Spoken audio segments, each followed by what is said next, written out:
What's up, everybody? This is Read the Bible with me, Stan Jr., and today we are looking at Ruth chapter 3. We only got one more chapter. Ruth was a small book, but it is so much to learn out of here. So Ruth chapter 3, before we get started reading, make sure you click that subscribe button, also that little notification bell. Make sure that thing dings, so every time I put out a video, you know when and where it is, okay? So Ruth 3, let's look at it. It says, "Then Naomi, her mother-in-law, said to her, 'My daughter, should I not seek rest for you, that it may be well with you? Is not Boaz our relative, with whose young woman you were?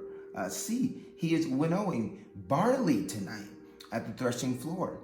Wash therefore and anoint yourself and put on your cloak and go down to the threshing floor. But do not make yourself known to the man until he has finished eating and drinking.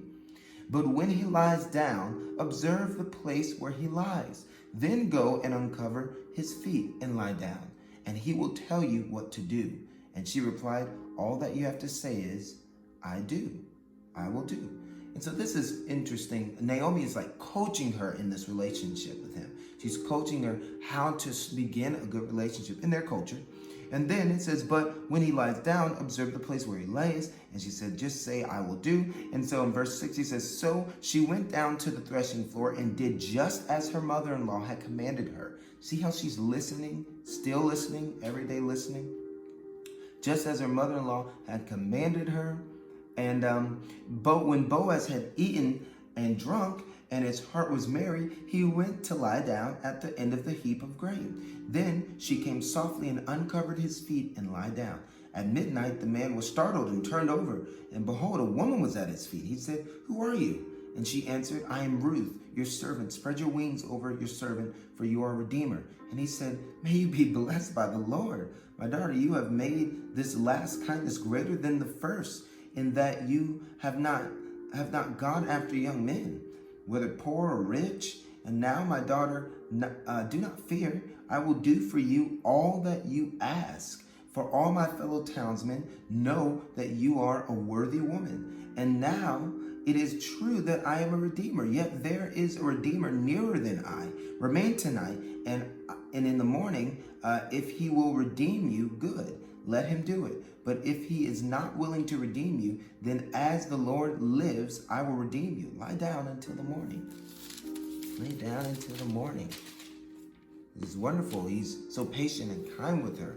And that's a really important point, that he's displaying real love. I mean, if you want to know what real love is, read John 3:16. God models love. It says, "For God so loved the world that he gave his only begotten Son, that whosoever believed on him would not perish but have everlasting life." God loved, so he gave. So the love of God is displayed by giving. The love of God is displayed by doing something. And the love of God is displayed by sacrificing something. He sacrificed his son. So if someone claims to love you and they never do anything for you, or they claim to love you and they never give you anything, and they claim to love you and never sacrifice for you, you're not experiencing the love of God.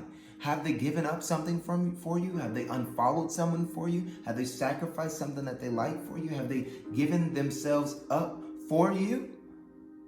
Then it's not love. Love is sacrifice. And so, if you're thinking about it, he did such a wonderful job, I think, with how he's displaying love for her already. So she lay at his feet until the morning, but arose before one could recognize another. And he said, "Let it not be known that the woman came to the threshing floor.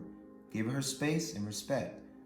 And he said, "Bring the garment you are wearing and hold it out." So she held it, and he measured out 6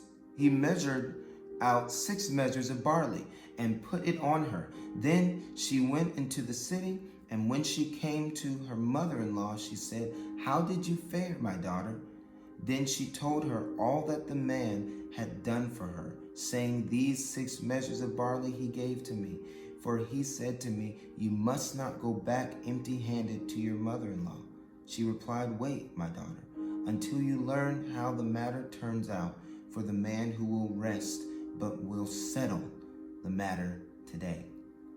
So it's a wonderful book of patience, kindness, long-suffering, just waiting because the dance he's doing and she's doing with him together in this. Wonderful, wonderful, wonderful.